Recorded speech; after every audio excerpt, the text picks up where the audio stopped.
Muito bom dia. Começamos em português, depois passamos para inglês. Eu sou Ari Plonsky, coordenador científico do Núcleo de Política e Gestão Tecnológica da Universidade de São Paulo.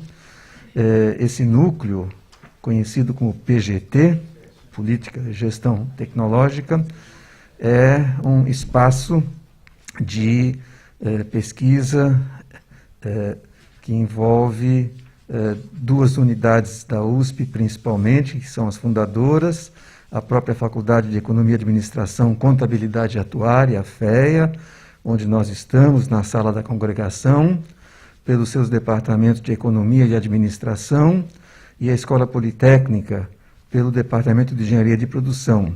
Outros departamentos fazem parte também do núcleo, formalmente, o Departamento de Engenharia de Produção da Escola de Engenharia de São Carlos e o Departamento de Administração das Organizações da FEA em Ribeirão Preto. E temos também colegas de outras partes da universidade e de fora da universidade também.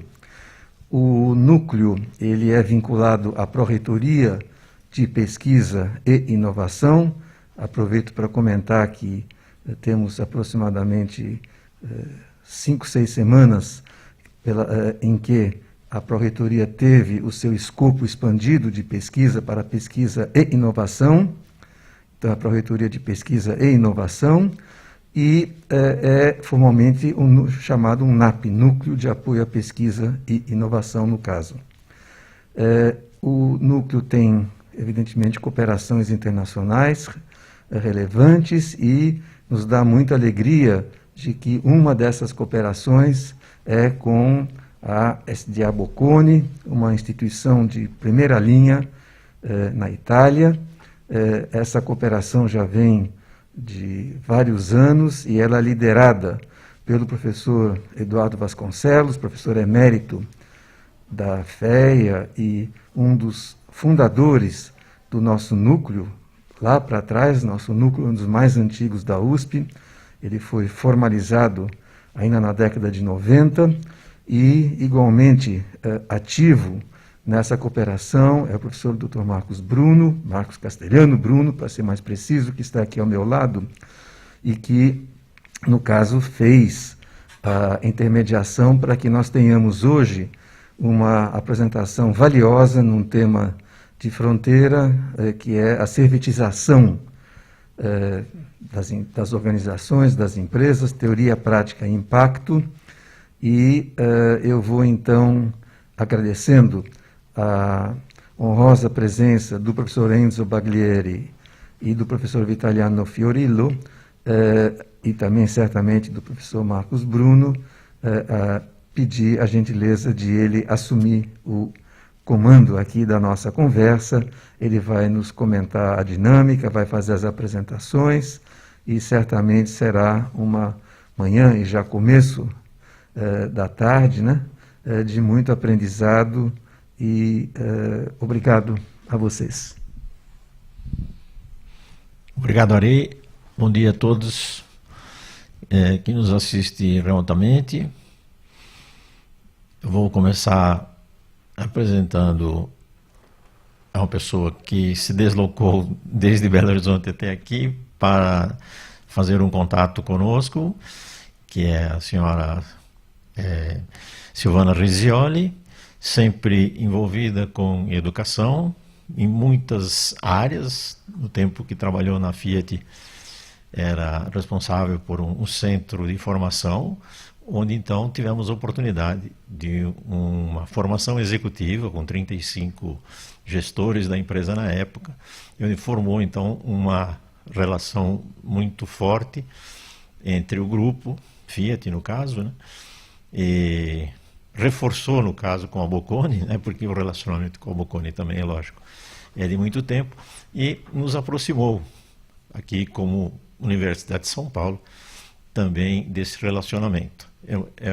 É uma honra, muito obrigado, Silvana, de estar presente e prestigiando mais essa atividade no âmbito desse acordo de cooperação que existe entre a Universidade de Bocconi e a Universidade de São Paulo. Ari, obrigado de ter recepcionado a atividade aqui no núcleo, né, que é a nossa casa desse convênio. E sem mais, a gente vai passar, né, a palavra aos colegas que estão aqui, especialmente no Brasil, para dar sequência a esse acordo. Essa é a primeira atividade pós-pandemia, que a gente ainda não tinha conseguido fazer deslocamentos, né? Assim que deu certo, a gente, quem pode ir primeiro, eles vieram primeiro, a gente depois vai para lá também, como é o costume, fazer um seminário paralelo para a gente se atualizar sobre o andamento das pesquisas e das atividades. Somos colegas na Bocconi, eu comecei lá em 2000, exatamente, no ano de 2000, fiz uma pós-graduação lá, com a gente chama de, enfim, um evento de pesquisa, na verdade, né? E dali nasceu a ideia de fazer essa cooperação. Os colegas do professor Vincenzo Baglieri, que será o primeiro orador aqui, que vai se ocupar do tema de inovação em serviços, atualização das pesquisas que ele conduz, e depois o colega Vitaliano Fiorillo, que trabalha com inovação na área de Agribusiness. São esses os dois temas. Sem mais, passamos a palavra a vocês. Professor Enzo, micrófono.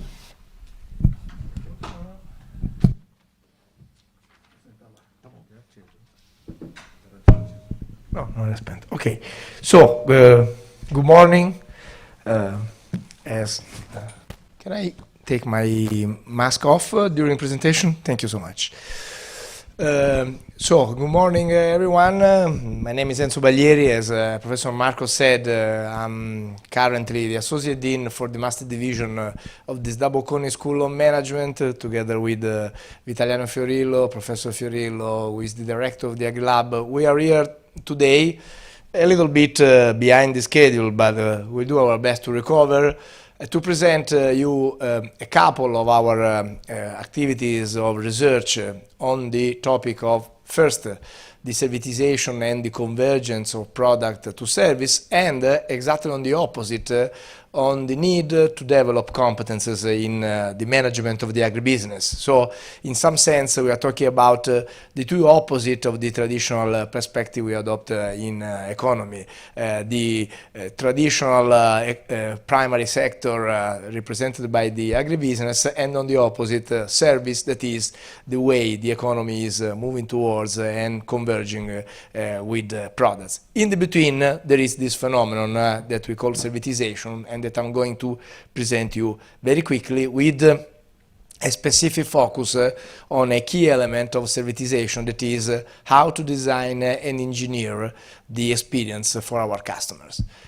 My first contribution will be the attempt to move from the theory of the design of customer experience into a list of activities, of basic principles for companies who want really to improve the experience they deliver to their customers. So, hopefully meeting the needs of those of you who are more interested in the theory, on the design of experience, and for those of you who are maybe in the real practice, in the business, and then can be inspired by my first contribution. Then Professor Fiorillo is going to talk about the future of agribusiness and the, let's say, most relevant issues we have in the management of this traditional but innovative today, thanks of the pressure we have sector, primary sector. Quickly, before start with my presentation, I would like to show you a very quick video clip that I hope the people behind the scene can help to share for all of you, that is showing you our School of Management and most of all the new building, the new campus, where we're very proud to host our students, and I invite all of you to come if you come to Milan and you want to watch and to visit our school. This is our new campus in the very center of the city in Milan. completing the whole urban campus of the Bocconi University. This new facility, which has been designed by the Sana architects in Japan, consists of, as you have seen, more than 25,000 square meters of classrooms and areas dedicated to our students, highly technological, LEED Platinum in terms of certification for sustainability. We have invested in technology, in the new sport facility with the largest swimming pool in northern Italy and probably among the largest in the whole northern Europe. Innovating even in the service for the students, because this is not usual for an Italian university, and in order, let's say, to demonstrate that in Europe as well we may have let's say, top excellences and compete against other very well-known business schools in the world, most of all the Americans. It's me with my student.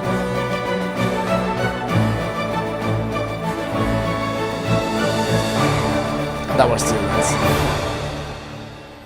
So feel free to come to Milan, of course. And after the pandemic, we are restarting traveling around the world. And if you come to Milan, I'll be pleased to host you and to show you the campus.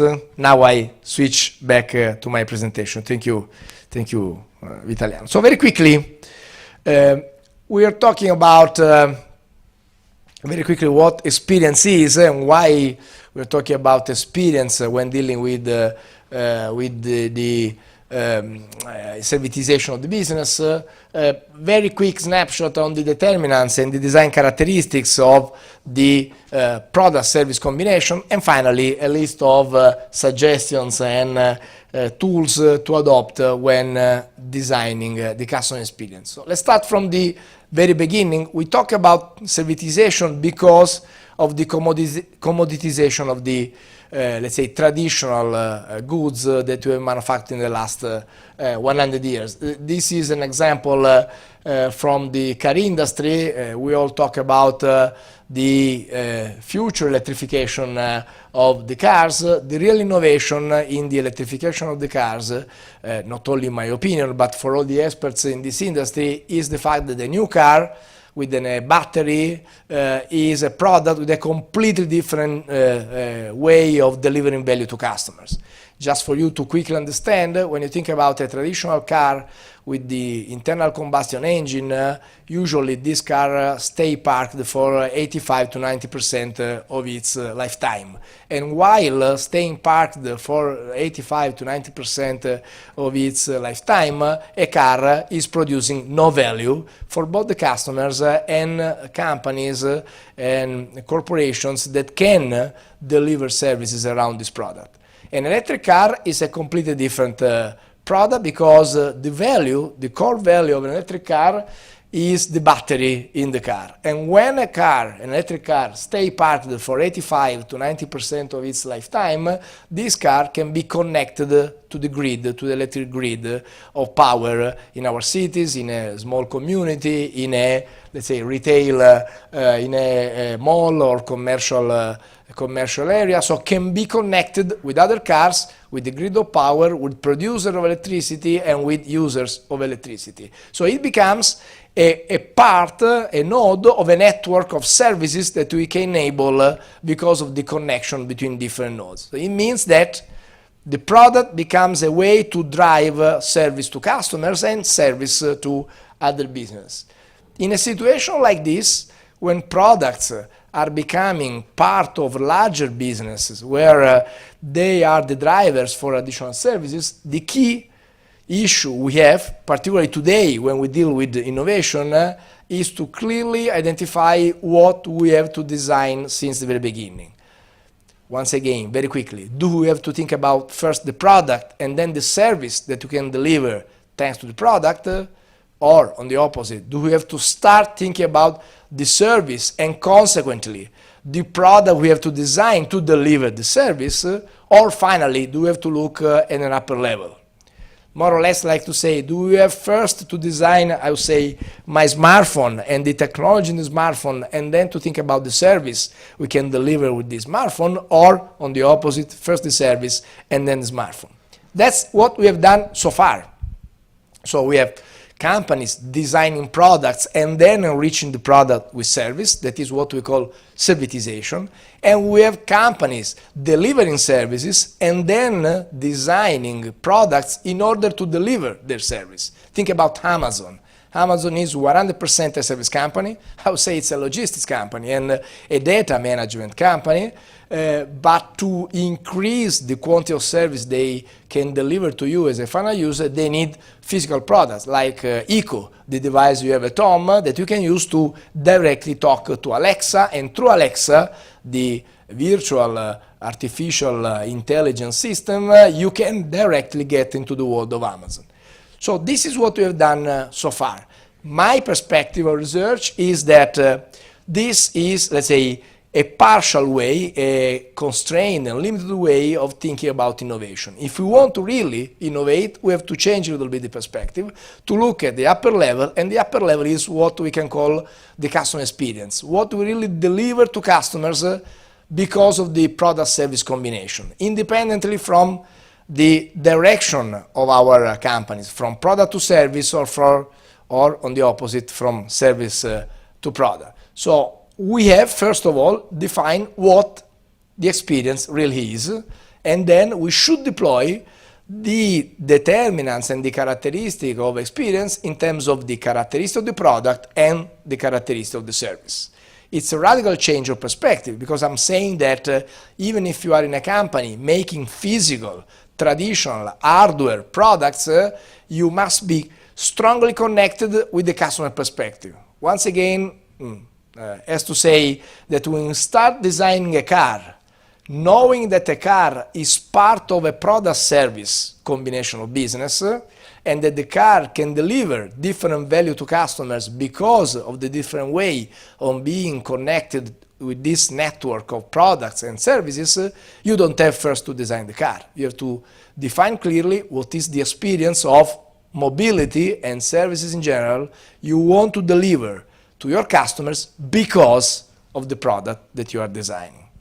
So it's a little bit a cultural and technical change in the traditional perspective. And from the theoretical point of view, what I'm saying to you is that we expect in the near future, first of all, to approach any business with a more service-oriented, service-driven perspective. And if we adopt a service-driven, service-oriented perspective from the managerial point of view and from, most of all, the operational point of view, we may say that any business could be, forcing a little bit, stressing a little bit the concept, interpreted as one of the two opposites that I'm going to quickly present to you.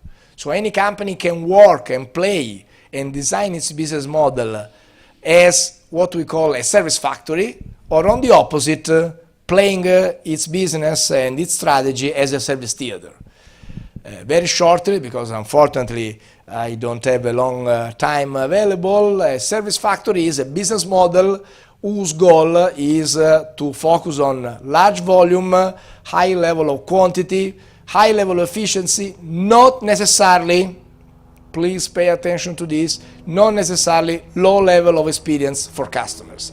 The way we deliver experience to customers in a service factory is a little bit different from the way we deliver experience in the service theater. I'm going to clarify better in a few seconds. But we still deliver experience to customers because of a service factory. I give you an example for understanding for you to understand. Just think about a vending machine. You go in front of the vending machine, you take a coffee, you take some snack, you have a break. It is a highly industrialized service. It is a very, in some sense, very low or touch, human touch experience you have. But even if it is a highly industrialized service, this does not mean that with that service, I'm not providing you a very small and effective, but effective experience. I'm giving you the chance of taking a break from your work. So the way I design this performance and the way I help you in enjoying very few seconds in front of the vending machine can change the nature of the product and the service I deliver when thinking about the vending machine. On the opposite, there is the service theater. Service theater is delivering services in a product-service combination in a highly customized way, not necessarily in large volume, let's say increasing the level of flexibility and delivering experience, most of all because with the service theater we exceed the customer expectations. While in the service factory we always deliver, I would say, quality because we meet customer expectation and we have to meet customer requirements. In the service theater we don't expect, I would say, for customer requirements, but we do our best to exceed their level of expectations. So hypothetically, these two models can deliver experience in different way, because experience is, that's crucial, always the outcome of any transformational process. Any transformational process taking place every time a provider of a product service meets its customer. So even in this class, if you think about me as a provider of a service, I'm providing a service, I'm providing you my competence, my experience, my research activities, the contents of my research activities. If you think about this class as a service, I'm providing you my contents, and through these contents and through the way I'm using to present my contents, I'm transforming you a little bit, because I'm suggesting you some potential new ideas, I'm inspiring you in some reflections, I'm giving you some tools that hypothetically you may use tomorrow morning for your company. So this is an experience. The intensity of the experience may change. And quickly, as I told you before, if we simplify the business models using this dichotomy of service factory versus service theory, we may say that the experience is the consequence of the appetite for risk of our customers. Customers may want to take a high level of risk, or they may want to reduce the level of risk. I give you an example for better understanding. Let's imagine that I come to Brazil, I come to Sao Paulo, it's the first time I come to Sao Paulo, I don't know that in Brazil we can have very good food, and you have very good food.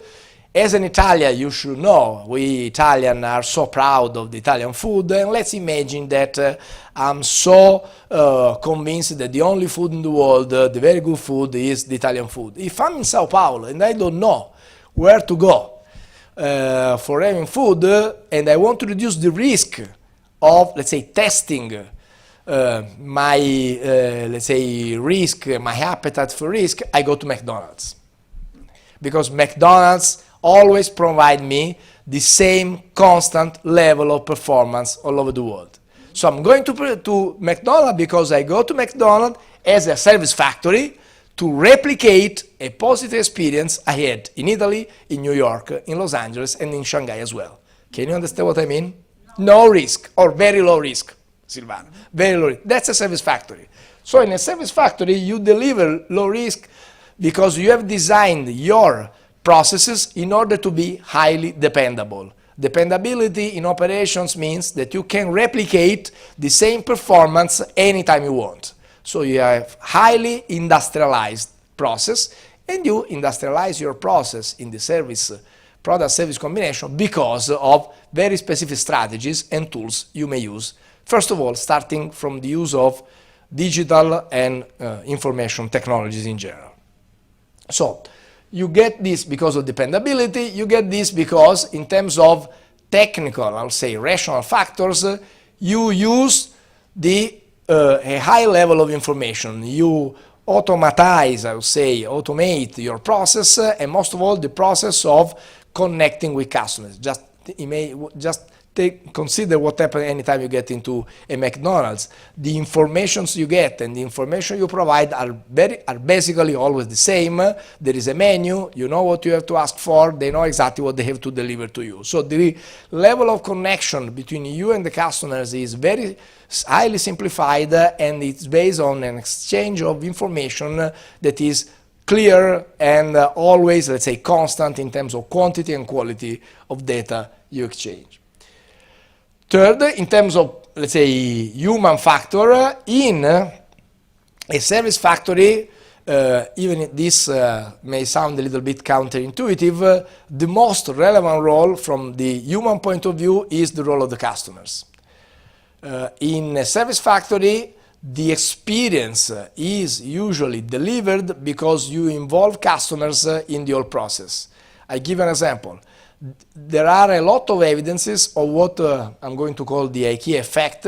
That means that the more you involve customers in your own operations, the higher the satisfaction of customers, particularly in service factory, because they can perceive what is going to happen and they feel part of the whole process. We call it IKEA effect because if you think about IKEA, at the end the product is a good design but not necessarily the most innovative design. The quality of the product is good, but it's not necessarily top quality, but customers at IKEA are highly satisfied. And it's because of the experience they have during the shopping time, and most of all because they feel responsible of the final outcome, that is the way they have assembled the furniture at home. The more they work, the happier they are. That's a little bit crazy, but that's what happens in a service factory. On the opposite, in a service theater, in terms of human factor, customers don't expect to be strongly involved into the operation. They expect the staff, the contact personnel to be highly qualified. When you go to a top restaurant, you don't want to cook your food. You want the chef to cook the top food for you.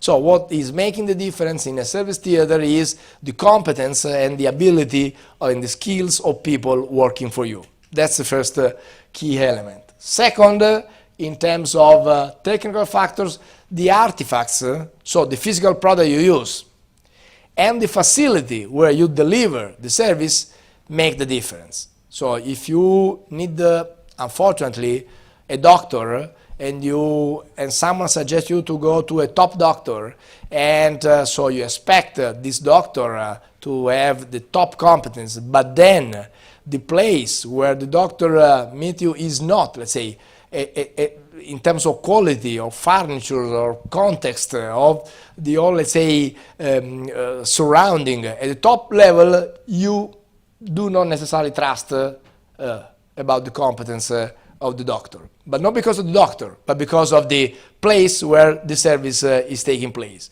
So it means that if I have to demonstrate to customers, just think about my students. If I have to demonstrate to my students the SDA Bocconi School of Management is one of the top schools in the world, I need a campus. I showed you before. And we had the campus, and we had buildings that were very good, but not so technological, not so, let's say, ahead in terms of message as, let's say, expected when coming to a very top business school in the world. So that can make the difference. And finally, in terms of operations, in a service theater, you need capability. Capability means capacity, production capacity, high level of flexibility. You don't forget that in a service theater, you have to exceed customer expectations. So you can't have a cap in production capacity. If a customer asks for, let's say, having food from Top Chef at any time during the day, you must have the production capacity, and you must have the ability to use this production capacity to mesh together the competence of the staff with the technology to deliver the top experience. I give an example, once again, on education that is quite easy to understand. A top professor is not necessarily a professor, is not a professor, let me say, that is improvising during a class. When you ask for a challenging question to your professor, the top professor is never improvising because it's not his role, his or her role. His or her role is to think about, let's say, the inventory of competence he or she has in the brain, packing them together because of the methodology, of the competence, of the theoretical model that he or she has studied, and providing you an original answer. He or she is not improvising the time, is combining skills with ability, and together provided the answer. This makes the difference in the service theater. So, next step, very quickly. There are different levels of experience. We have to deliver experience in both the situation, but at the very end of this story, what are the key factors that we have to use to deliver that experience? So we know that it depends on, I'm sorry, but Italians don't know that I'm in Brazil, so they call me. So what is experience? How can we combine these elements, the design characteristics I presented to you before, how can we combine them, and how can we, let's say, emphasize the role and the contribution of each of these key factors I have discussed with you so far. So one step a little bit back. So I told you that experience is the outcome of any transformational process. I told you that there can be different perspectives. So we use this word experience in different contexts, even in science, that the experience is highly connected with the so-called service encounters, so the time customers and providers get in touch. And I told you that experience is highly affected by the surrounding, what we call the servicescape, the landscape where you deliver the service. First, experience is not equivalent to quality, or it's not only quality. Quality is a punctual, a static performance. So when you deliver experience, you have to meet customers' expectations. That is quality, but it's not enough. To deliver an experience, you have to consider that the experience is the combination of two main elements. The first one are the functionalities. So the one you can clearly, in a rational way, define because of the characteristic of the service provider. I told you, the competence of the staff, because of the role of the customers, because of the technical characteristic of the product that I'm delivering to you, and because of the information I exchange with customers. So once again, to give you an experience, to give an example, if I say to you that with the new electric car, I can deliver you a different experience of mobility, I can't say that the car is not relevant. The car, at the end of the day, the battery with 4 wheels, must have the same technical performance of a traditional car, let's say in terms of range and autonomy, and in terms of comfort and safety. So quality is still relevant. But these are only, let's say, a portion of the whole perception of experience. Because the other portion of the experience depends on a dynamic, longitudinal sequence of events taking place when customers get in touch and get connected with the providers. That's what we call the effect of these processes on the memory of the events. I'm saying, in a few words, that experience is the functionalities, the quality you deliver to customers, timed, multiplied by the memory of the positive event you deliver to your customers. So you can work in terms of design of experience on these two dimensions, improving and increasing the rational side, so the functionalities. So I change a professor. If a professor is not performing as a good teacher, I change the professor, I improve the quality of the experience. And this is a rational side. Or you work also on the memory of the positive event. How long can my student remember me and my class? How can I work in order to increase the memory, let's say, increase the duration of the memory of each positive event of interaction between me and my customers? Because if I increase the memory, I increase the loyalty of my customers to the provider, and the loyalty may be the source of the replication of a transaction. So at the end, working on the memory helps in replicating the transactions that at the end we need in business, because we have to generate value and profit for our company. So what I'm going to do in the late 10 minutes, if my colleague may be so patient, is to focus on this second portion. So while there is a wide literature on the, let's say, technical side of experience, there is a room for improvement, a room for exploration in this concept of the design of experience connected to the memory of the experience. The memory of the experience depends on the psychology of experience. There is a long, and you may see even old literature on the concept of the psychology of experience, because experience and the memory of the experience is connected to emotions, to the sensorial perception and performance I deliver to my customers. So how can I increase and engineer the experience? First, I have to keep in mind that, as I told you before, working on the memory of the experience means to work in a longitudinal perspective, in a dynamic perspective. So it's not something that I deliver in a single key moment, but it's the outcome of what I deliver at different stages. So the starting point, the basic principle is to identify the encounters. In this picture, you may see the three basic encounters of any product-service combination. What happens before, what happens during the delivery, and what happens after. Just to give an example, all of you who are attending this seminar, before the seminar, probably gave a look to this small page, one page of presentation. So they had the time to read my CV, to read Professor Fiorillo bio, to give a look at the contents of the today's seminar, and they made the decision of attending or not the seminar. The way I present the experience, the way I prepare the experience, I would say the way I set your expectations when then meeting me during a class is the initial stage of the design of experience, and may change radically the overall memory of the experience. Then there is the delivery.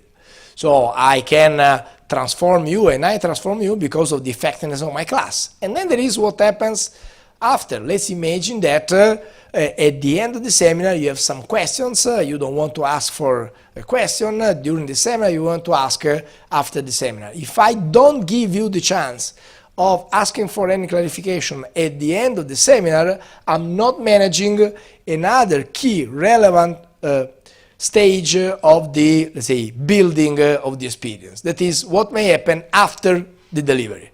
So I'm saying that as companies, moving from theory to practice, we always should design these three stages. What happens before the delivery of the product and the product service, what happens during the delivery, what happens after.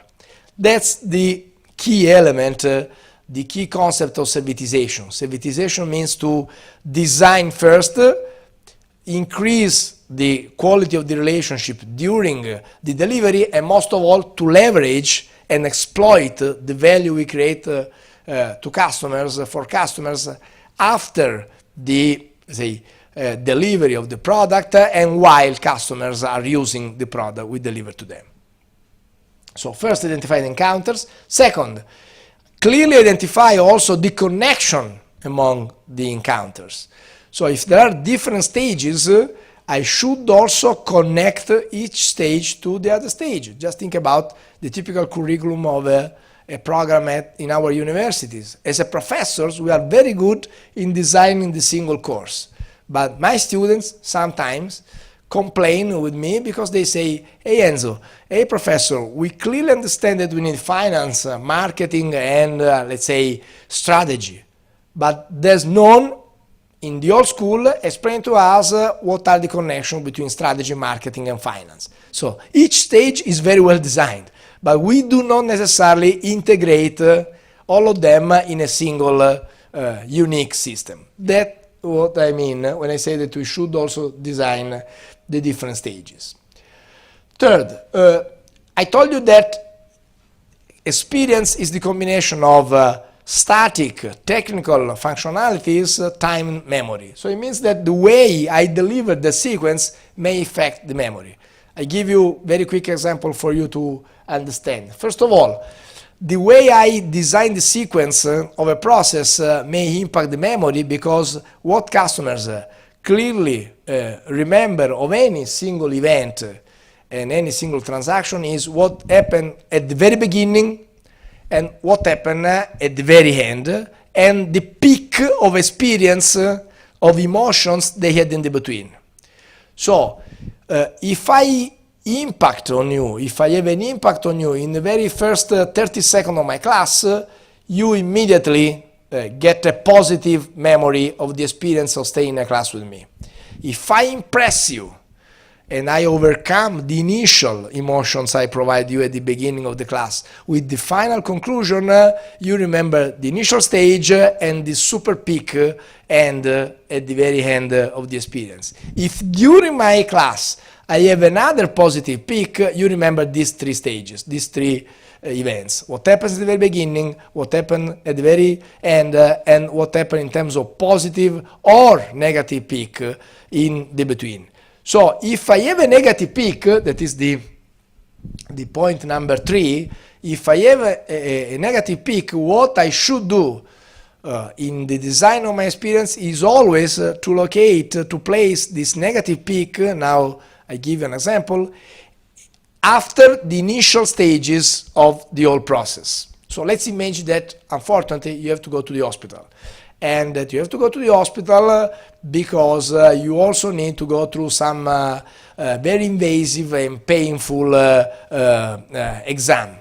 So if it is very painful, it may be, if I design this as an experience, it may be proper to locate this painful exam at the very beginning. So you get into the hospital, you feel like at home, you know that people are very competent, so you feel a positive peak at the very beginning. Then there is this painful time at the very beginning, but the longer the distance between this negative peak and the final top peak end, the lower the memory of the negative event. So at exam, at university, for example, I suggest to all my professors to place the disciplines of mathematics and statistics, which are very, let's say, painful for our students, at the very beginning of any curriculum of their program, because this way students then may forget the painful event. And then there is this phenomenon of acclimation and satiation. So customers, unfortunately, get acclimated to each level of positive or negative experience. So if you want to deliver an experience, if you design your business as an experience-driven approach, you must always increase the level of experience, because what is an experience today is no longer an experience tomorrow morning for our customers. Finally, you have to set the standard, you have to talk to your customers, you have to manage the expectation and set the expectation. You have, remember, I already told you, involve customers the more you can in your operations, and at the very end, you always have to design actions to recover when there is a service failure. Typically, you can manage a service failure because you compensate your customers, but unfortunately this may be very expensive and does not necessarily cancel the memory of the event. You can manage a service failure because you have some redundancies. So let's imagine that I'm sick, I can't go university and teach, but Professor Fiorillo is a very good professor, he can substitute me and the students do not perceive the change or the decrease in quality of the service, and that's a redundancy. Or third, I anticipate the negative event. If you communicate to customers that a problem, an issue is going to arise, and then you search for a solution with customers, even if it is a negative event, this anticipation, this exchange of information reduce the level of, let's say, unsatisfaction generated to customers. What I'm saying to you in just one snapshot is that if you look at this chart that is a little bit complex to explain in very few seconds, that, let's say, the design of experience means to, let's say, design this sinusoidal up and down curve of the experience, splitting the all processes at least in three main activities: before, during the delivery, and after the delivery, taking into consideration the key principles I've presented so far, and, as you may see in this chart, the trade-offs between the technical tangible components versus the intangible informational components, and in terms of human roles, the role of staff versus the role of customer. This is, let's say, a little bit complex to explain in such a short time, but it's just a summary of what I have presented so far. So I thank you for your attention. Of course, if you have questions, feel free.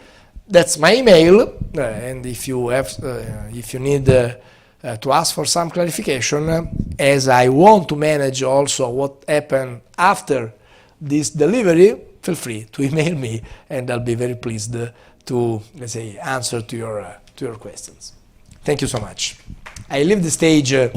Obrigado, Enzo. And I leave the stage to Vitaliano. Prima di chiedere il stage a questo signore, devo spiegare after your presentation. People can communicate through the system. Oh yes, for those of you who are connected, you may use the chat on the YouTube. Chat correct? YouTube in Portuguese, no problem. No problem. Because we have people translating them for me. That's the best way to communicate with you. Okay. To have the after. Yes, the experience to manage after your presentation. the experience in a logical development. So feel free to ask using the chat box in the YouTube connection. Professor Fiorillo, I leave you the stage. Thank you. Thank you, Enzo, and thank you for everyone for following this event and for the invitation. So we now change completely subject from service innovation to managing a completely set of services that has to do a lot with nature.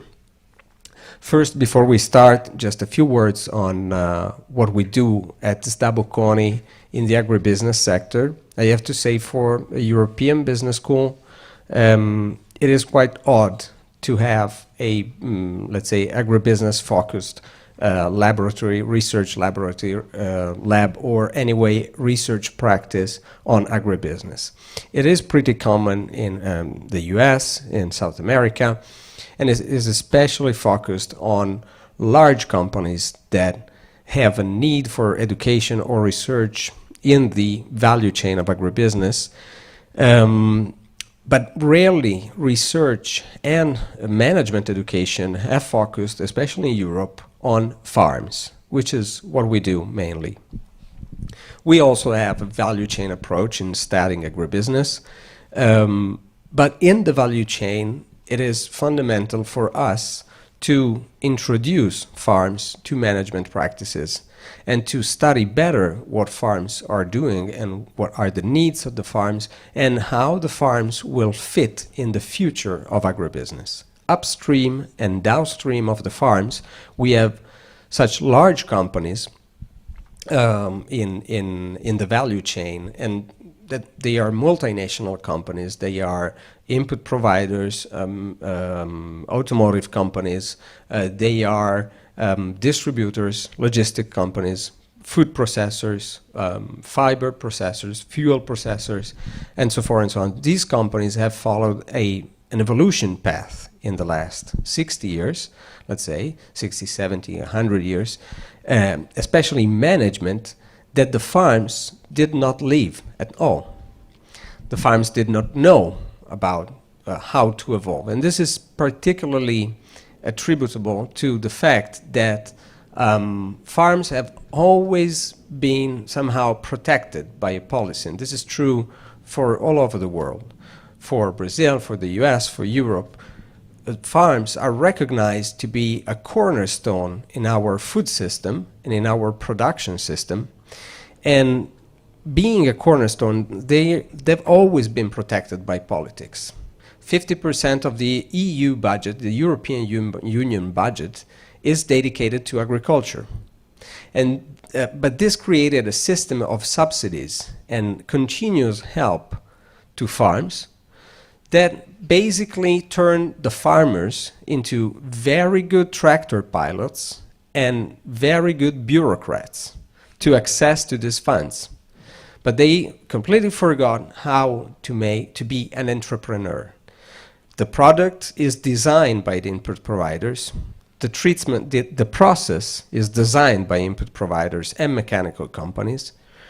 The distribution is none of their business, is a distribution in bulk. We collect all the produce and we sell it, we ship it on a truck and we forget about it. We get paid and that's it. The transformation process, the industrialization, the study, the research and development, the intellectual properties, the patents behind the processing of food, fibers and fuel, none of the business in farms. Not for talking about logistics, downstream distribution, and contact with customers. So if you take all this away, what you have left? Nothing.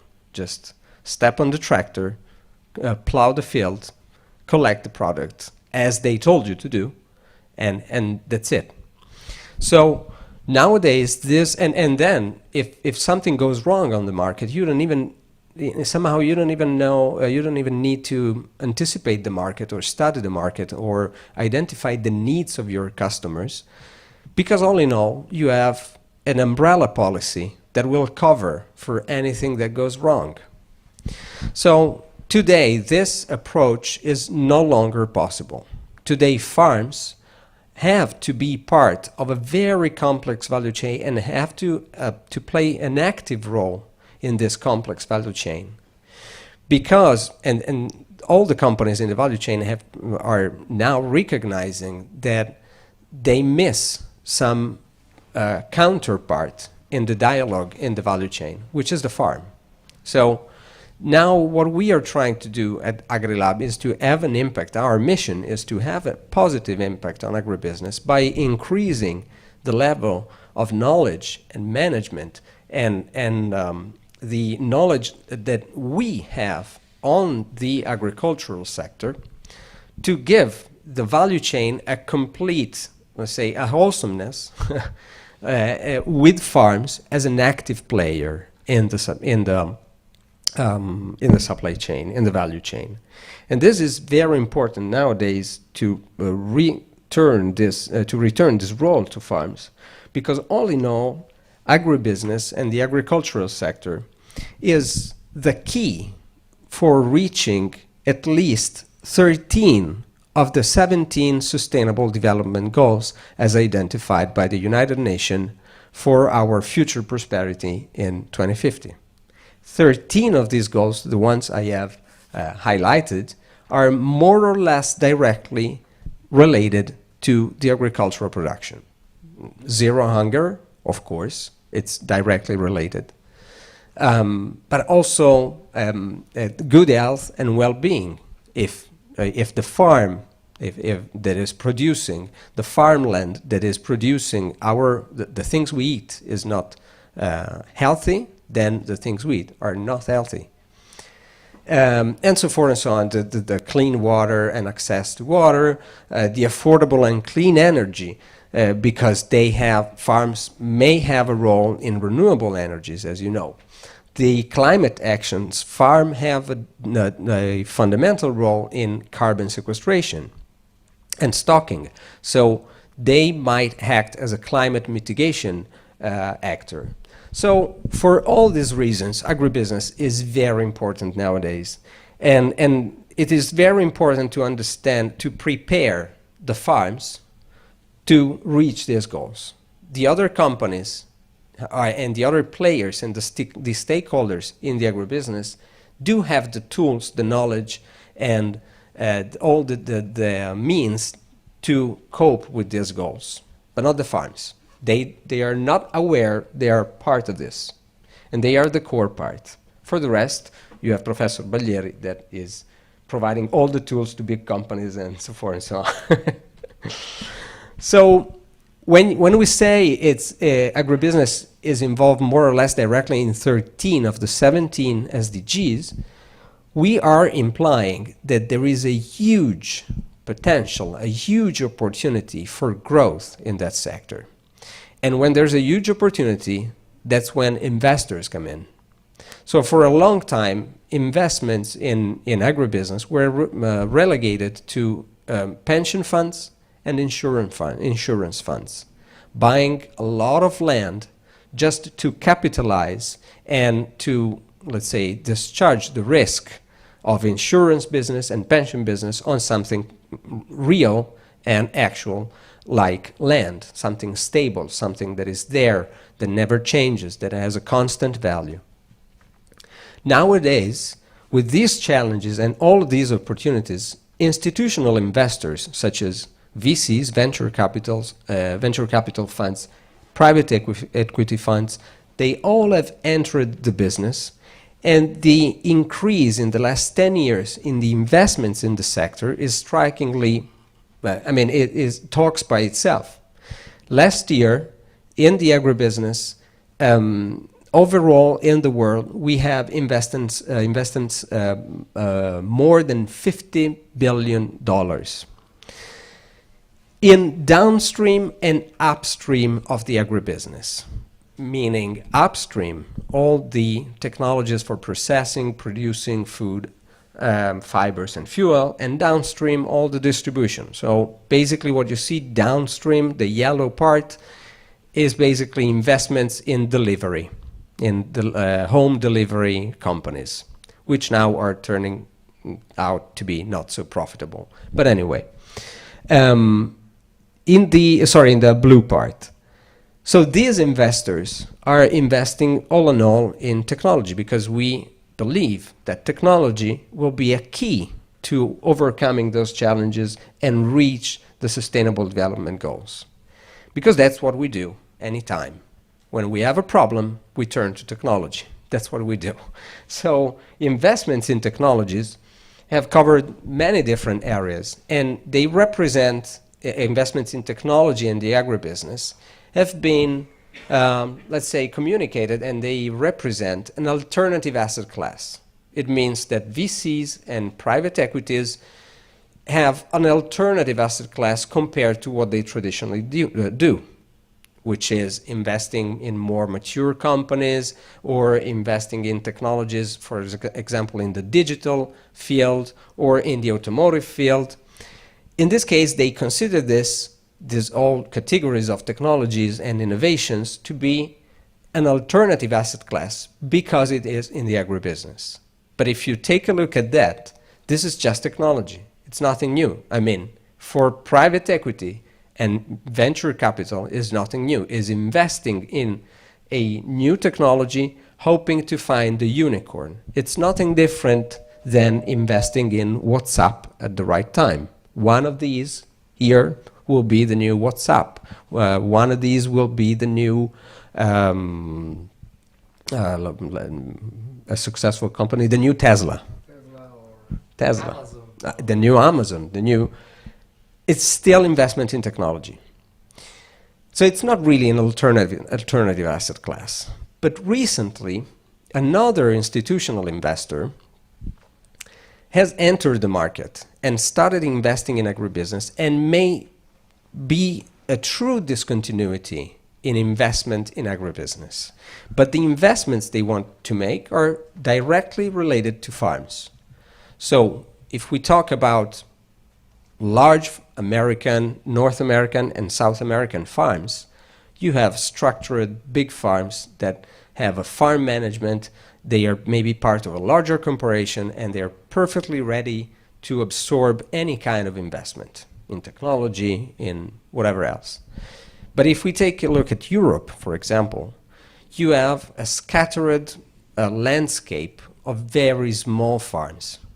They are not in any way ready. They are not in any way ready to receive any kind of investments, to be able to manage the investment, to be able to understand what the investment is aimed at. Just compare this. In South America, the average utilized agricultural area for one farm is 198 hectares. In Europe is 14. So we're talking about very small parcels. But as I said, there is a new investor. There is something that is really changing how we invest and we see agribusiness. And this was possible, this turned out recently because of three phenomena. I'm talking about the real estate investment funds. Real estate investment funds are not the pension funds and insurance funds investing in farmland. Real estate funds, they usually invest in hotels, so hospitality, retail, large shopping malls, offices, office buildings, logistics and housing sometimes. But this business are their traditional asset classes, and they have a reasonably average midterm time horizon, a reasonable net return around 5 to 7% usually, and they have a specific way of operating. They constitute a owning company, a property company, the owner of the building, the propco. They create an opco, an operating company, which is the one that runs the business. For example, in hospitality, it's that how it works. And then they sell separately the property company, the property, and the operating company. That's their regular business. Now, three phenomena have completely changed the landscape. And of course, useless to say, the first phenomenon has been the pandemic. And this was the ignition of it all, because the pandemic has demonstrated that even the real estate, which usually is stable and 5 to 7% net return, could completely be cracked like any other market during the pandemic.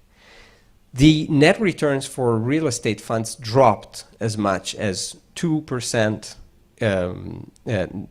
gross 2%, not net 5-7, gross 2%. For shopping malls, they have lost 50% of their revenues during the pandemic. For it was impossible in many cases to rent their properties again. The activities, the businesses inside the properties closed down during the pandemic, and no one is now able to rent that building again for another business or the same business. So what happened in this situation on the markets, and the macroeconomic situation, the most aggressive investors have made a lot of money with short-term speculation. But the most conservative investors, which are the most risk-averse, which are usually the investors of investments fund, they kept their hands in their pocket along with their money. And so in a very short time, there was a lot of liquidity held in the pockets of risk-averse investors. And that's point number one. So the retail market stopped. Sorry for the slide in Italian, but the numbers speak by themselves. In Italy, after the pandemic, the market started rising again, but the retail properties market is still down 81%. So it's almost that.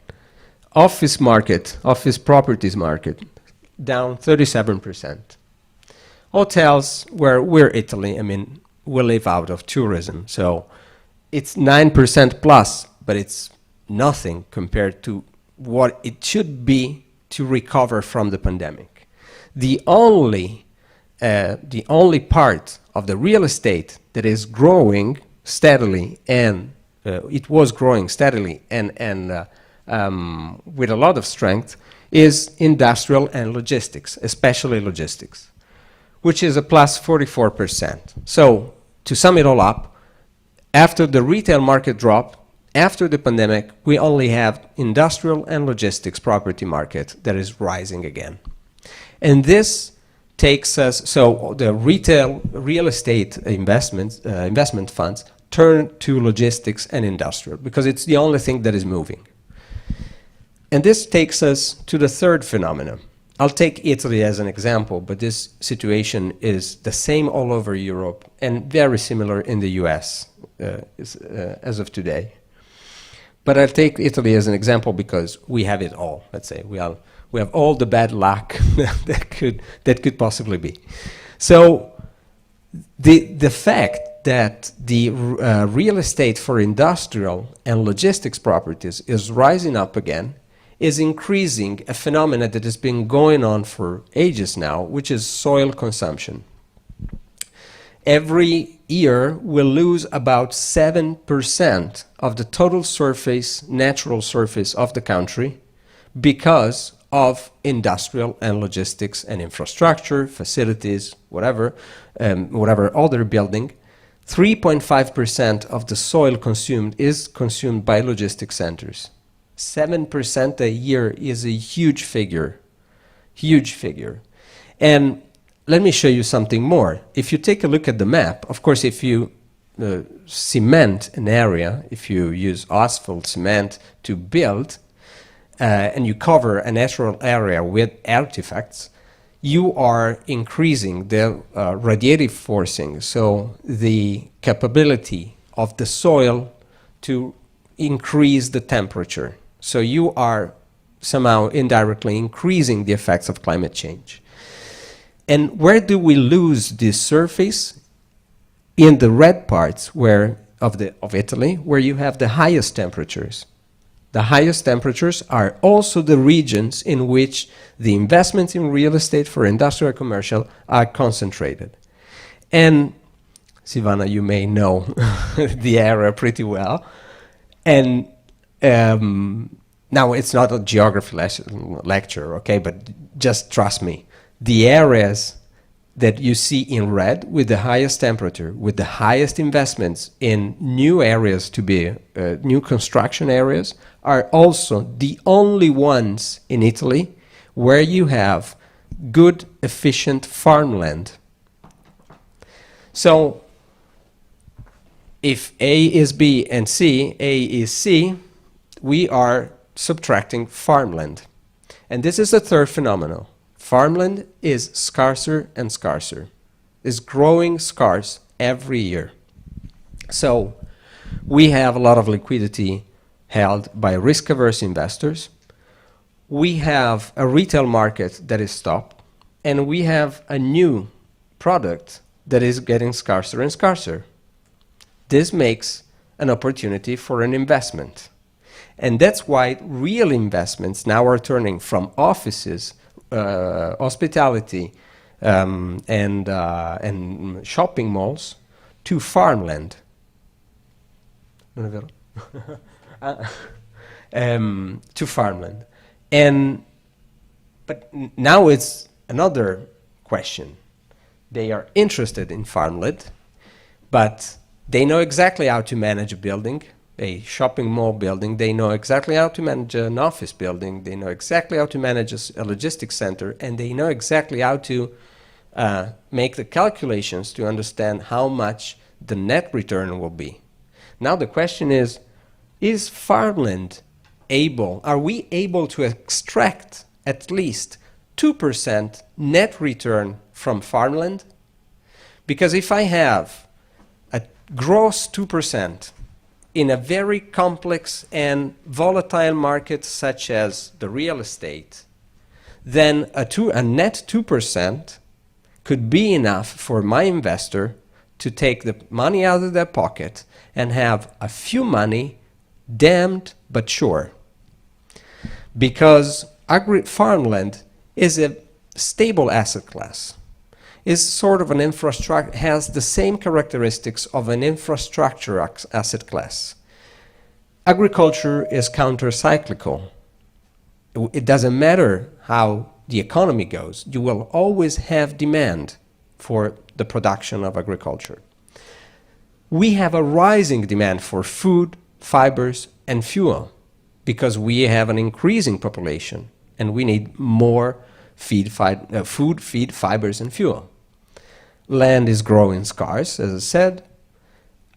If anything goes wrong with production, you may have a decrease in yields, you may have a decrease in selling prices, you may have an increase in production costs, but anyway, agriculture is subsidized. So the risk of the business that is renting your property, farmland, is very low. And the last thing is that if we take a look at commodity cultivation, as I said at the beginning, commodity cultivation is not a matter of the know-how of the farmer. I tell this also to the farmers. They are shocked at the beginning, they are upset in the beginning, but it is what it is. Commodity cultivation is not a matter of the know-how of the farmer. Commodity cultivation is a technology matter. It depends on the tractors, the machines, it depends on the inputs that you use, it depends on the treatments that you use, and you are told by the input provider what to use, when to use it, and in which quantity. So the only thing is create economies of scale, large machinery, and farmland.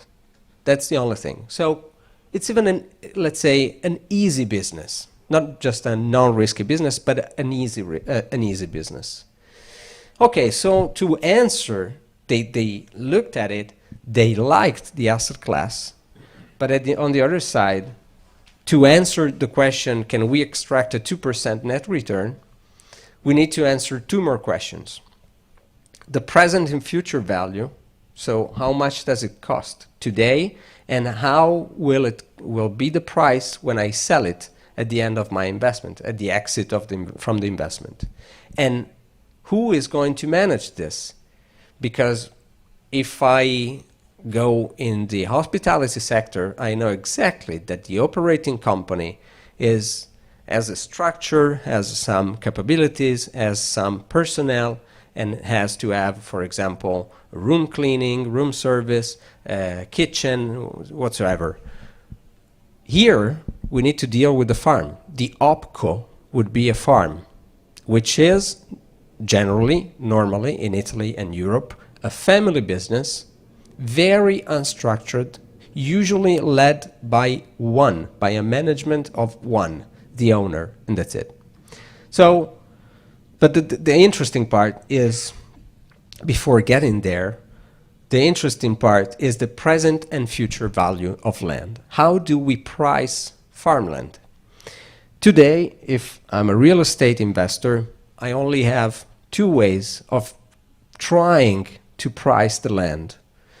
The current land pricing can have two perspectives: the landowner's perspective and the farmer's perspective. Let's say I'm a landowner and I want to buy a piece of land. I'm not a farmer. What I can look at is the land register and see the cadastral income that is attached to this farmland and calculate what the price would be. The second methodology would be to look at the buying and selling area averages. How does it move? How is the market moving? How much is a piece of land in this area? This is the most common question. But we will see that this is very inexact and biased. We will see it in a second. Third methodology is to see at the expropriation value. So the government, any government will have tables with the expropriation value, meaning if I have to expropriate your land because of building of an infrastructure or whatever else, then I give a value to this land. And that's another way to have a price for the land. But as you can see, this gets updated every 40 years, at least in Italy. I don't know here, but here in Italy it's every 40 years, and it's more or less the same in all of Europe. The expropriation value, it's somehow underestimated, because the government, if it has to expropriate, will never cover you in gold. Will give you the least possible. And this is very biased, the buying and selling area averages, because usually when we talk about farmland, the seller and the buyer are farmers. And the selling and buying will be biased by the neighboring or family relationships. Meaning if it's your cousin that wants your farmland, very common situation in Europe, the price will be outrageous. If it's a stranger, and it is not even from the area, it's from the outside, but you like it as a farmer, maybe it's a fair price. If it's a guy from the city that wants to buy land, is never gonna get it, ever. And if he's gonna get it, they will drag the market because we will sell him at an incredible price. So the buying and selling area averages are completely biased. On the other side, the farmer will look at the farmland efficiency. What's the slope? What's the soil texture? Is it a heavy texture? Because if it's a heavy texture, I will need more gasoline for the tractor. I will need a larger tractor. If there's a slope, I will need more gasoline. If there are no water resources and I need to pump the water, I will need more gasoline. If it's not easily accessible and I have to make a long road to get there, I will need more gasoline. Basically, the farmer will always think about the cost of production, which nowadays you can synthesize the cost of production in gasoline. That's it. That's why you might have heard in some activist communications, activist language, that we eat oil. It's true. We eat oil. I mean, oil is at the basis, gasoline it's at the basis of agriculture. So he will look at the farmland efficiency, and a flat land with light soil, accessible water resources, and easily accessible will be much more expensive than a slope, heavy soil, regardless of what you will be able to cultivate there. Maybe on the slope you can cultivate saffron, that gives you $1 million a hectare, but it doesn't matter. It's better to cultivate wheat on a flat land because it's easier, it's faster, it's sure. The buying and selling averages go back to here again. So if I'm a real estate and I'm approaching this market, the only references I have nowadays are this. What we argue and what we are going to work in the next years, it will take years, is that this current land pricing is completely wrong, and it's biasing the vision that we should have about farmland. And first of all, real estate funds pricing land like this will have very bad surprises in the future. And second of all, if we don't change our way of pricing farmland, we are missing a huge opportunity, and we may even worsen the situation climate change-wise and sustainability-wise. So we argue that we should introduce a natural capital-based farmland pricing, which means that we need to take a look at what that specific piece of farmland, what's the level of the ecosystem services that are on those specific farmland. Now, I will not go in ecosystem services discussion, which is very interesting, but we don't have the time. But just to sum it up, there are 4 categories of ecosystem services. We owe our lives, even our freedom of thought, our well-being depend on ecosystem services. Just to give an example, in supporting services we have biodiversity, which is recognized to be a richness of the world. Because from biodiversity we extract, for example, active principles and so forth and so on. In regulating services of the environment, we have pollination. Without pollination, 80% of what you find as food on the shelves of the supermarket wouldn't be there. So this is all that farmland, these are all the services that a farmland should provide, should maintain, should improve. The farmer should improve. But the farmer is only focused on the provisioning services, which are the extraction services, what we take from the environment. Food, water, raw materials, medicinal resources, and so forth and so on. But the farm is intended to be a multifunctional subject.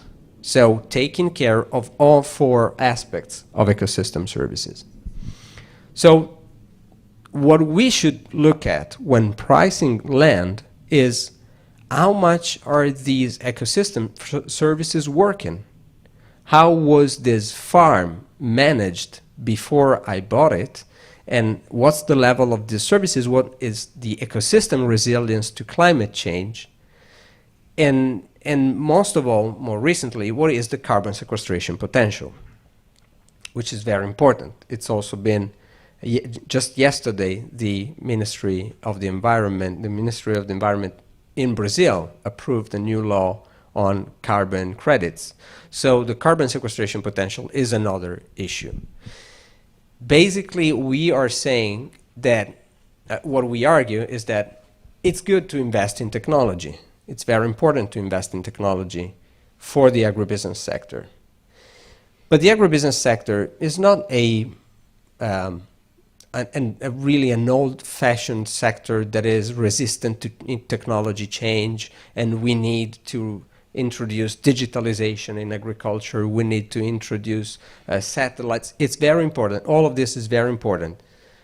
But it will be completely useless if we don't take care of the level of ecosystem services on the farmland. And actually today we are living an absurd situation in which the land that has the lowest environmental value in terms of ecosystem services is the most expensive. Because like we have seen in these areas in Italy, we have been cultivating just on flatlands on which we applied industrial agriculture, which is very dependent on fertilizers, which nowadays are 3 times more expensive than what they were last year. We need large machinery, which is very expensive. A tractor is 1,000 euros a horsepower.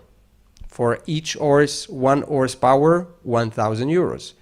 And you need larger and larger tractors because you need to cultivate faster and faster on larger and larger pieces of land. These areas, especially in Europe, have been cultivated with industrial agriculture, intensive industrial agriculture, for 60, 70 years. If you take out fertilizers from the Po River Valley, Pianura Padana, you have a desert. Nothing will grow anymore. But in Pianura Padana, this farmland is considered to be very efficient because it's flat and light soil. So tractors go fast. That's the reasoning behind. And so you have one piece of soil that has no environmental value, that completely needs to be restored, and is extremely inefficient in terms of usage of inputs. Because you need a lot of, you need large tractors, you need a lot of inputs, you need, and this will cost you 70,000 euros a hectare. On the other side, you have almost uncontaminated areas that have completely been abandoned by industrial agriculture because they were not efficient. And this farmland is so cheap, as much as 1,000, 2,000 euros a hectare, so 35 times less. If I'm a real estate fund and I buy flat land the flatland that we were talking about, I will be very disappointed in 7 years when nothing will come out of there. And my farmland will grow weaker and weaker against climate change. So if we introduce this, how would the investment in farmland change? It would be completely different, and the management of the farmland will completely change because the real estate fund will push you, farmer, to manage the farmland to increase ecosystem services, because that's where my value is. That's where my property is increasing the value. So this is a huge chance for agriculture to first take investments from a new kind of investor, and this new kind of investor, which is the more down-to-earth, business-oriented, money in their pockets business, may have the chance to be the game changer in sustainability for agriculture.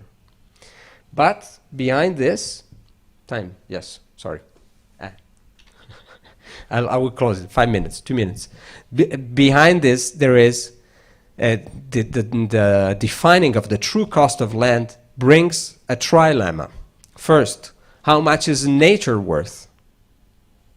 If we consider nature and we start pricing nature, then when we have a price tag, we can easily compare the price tag to another price tag.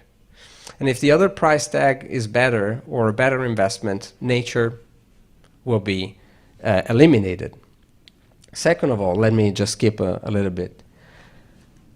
Carbon sequestration is very important nowadays, and regenerative agriculture has been proven to be able to subtract carbon from the atmosphere, carbon dioxide, and stock it in the land. But how can we reliably measure carbon sequestration? Because it is site-dependent, weather-dependent, management practice-dependent, cultivation-dependent, location-dependent, temperature-dependent.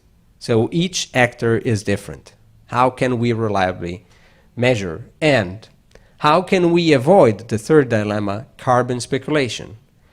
You get carbon credits if you are able to create an additional, a differential sequestration. So if we start speculating on carbon sequestration, the worse the level of carbon sequestration at time zero of the land, the higher the price, because I can improve a lot, and by improving a lot, I will get lots of credits.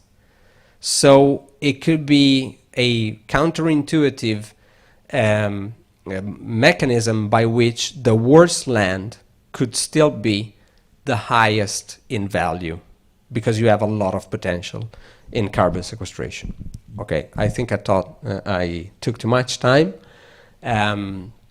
So this was just some hints of what we're doing and the approach that we have on agribusiness. So it's we try to have a vision for the future to have a positive impact, but sometimes you end up in philosophy, in speculation, in businesses that are completely different from agribusiness, and in some dilemma that is really hard to overcome. So thank you.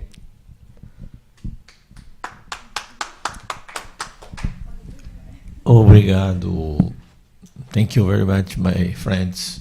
Thank you. Nós, até 5 minutos atrás, não temos registro de manifestação do público.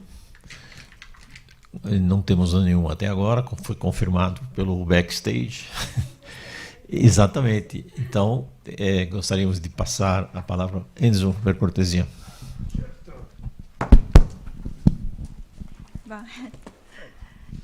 Muito obrigado. Queria agradecer ao professor Enzo Baglieri, que realmente nos deu uma visão assim muito interessante, atualizada e futurística. Inclusive, eu gostei muito da parte que se refere à psicologia, ao fator humano.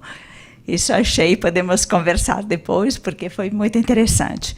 E também a palestra do Dr. Fiorillo. Eu participei, semana passada, de um encontro com o novo ministro da Agricultura, Marcos Pontes, que traçou um pouco, né, a visão do futuro, né, aqui no Brasil, onde realmente o agrobusiness hoje representa o maior PIB do Brasil, né? Então, e nós temos estas large farm. Posso falar em português ou italiano? Então, nesse contexto, ele falou nesse futuro e falou do problema dos fertilizantes.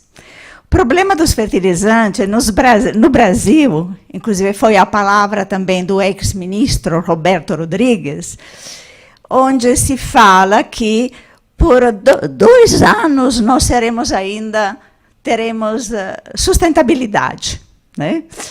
Mas que depois de 2 anos realmente é importante focar, né, na nova pesquisa, porque aqui no Brasil fertilizante é mining, então os custos são bem elevados.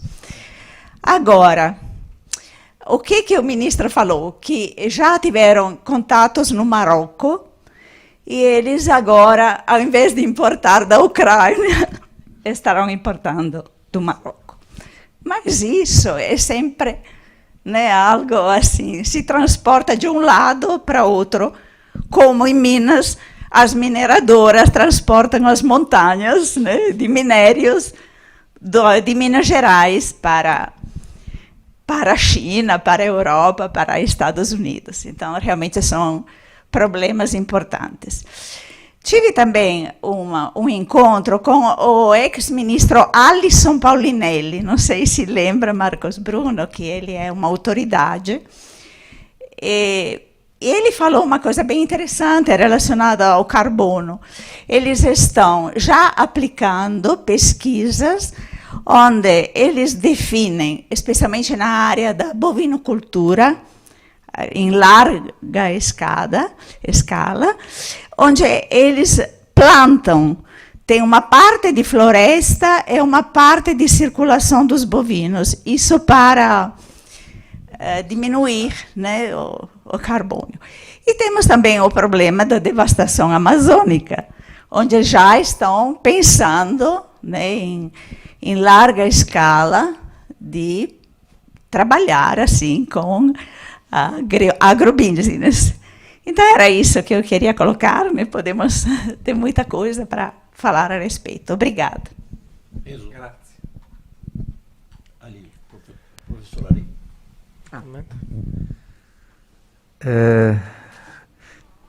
Queria primeiro agradecer muito ao professor Enzo e ao professor Vitoriano pelas 2 excelentes apresentações. Eu recebi algumas mensagens de elogio de pessoas que estão com Covid, mas estão assistindo. Uma delas é membro do nosso board e também que coordena a atividade de pesquisa aqui e o chefe da nossa área. Mas, enfim, 2 comentários, um com relação a segunda, na ordem inversa, a segunda apresentação. Muito interessante, primeiro a ideia, né, o conceito que está por trás. O que eu queria só dizer é que, me entende português? Me capisco? No, I'll speak English is better. I think we all speak Globish, which is global English, with all our accents. So, again, thank you very much for the 2 very fascinating presentations. I may just have some additional comments to what Ms. Silvana just said. Yeah, with regard to the second presentation, I would just like to add that, yes, I think it is timely. Obviously, the situation in Brazil is different in terms of the farm structure, but several items are connected. For instance, firstly, we have in Piracicaba agricultural school, which is called Luis de Queiroz, which is one of the top 5 in the world, and they have a lot of issues with regard to that. One aspect that I would like to highlight is there is a chair called Luis de Queiroz, and the first head of this chair was Roberto Rodrigues, exactly. And by the way, I think you can add to your 13 SDGs 14, because he, as a result of his year as a head of this chair, he published a book, or the university published a book called Agro is Peace. Agro? Is peace, peace. Ah, agro is peace. Yes, because a lot of wars happen because of agro and etc. So You go to number 14, not only 13. Yes, the number 16, exactly. You can put it there too. And obviously, we have in our Institute of Advanced Studies here, we have a research group very interesting on nature-based solutions and specifically ecosystem services. So I think also this what you mentioned is has echo here. And finally, obviously the issue of, you mentioned the carbon sequestration, the opportunities that exist are also very interesting fields that we can collaborate. So very interesting. And with regard to Professor Enzo, I would say that it's particularly interesting for our colleagues of Industrial Engineering Department. And I will be glad to, I don't know if, I hope it was taped, and anyhow, the presentations could be forwarded, and because this is this issue of product service is the question nowadays. And so therefore, thank you so much for both presentations. Just a comment from my side. Yes, a large part of the cooperation on this concept of the design of experience and even create a connection between the psychological impact of our product and service on the design of product service is run together with colleagues of industrial engineering in Italy as well. Yeah. There is most of all a department of engineering in the University of Bergamo, where there is a full professor who was also the supervisor of my PhD thesis some years ago, and we're working together. They are focused on the technical side, just to give an example, of the after-sales service in industrial equipment.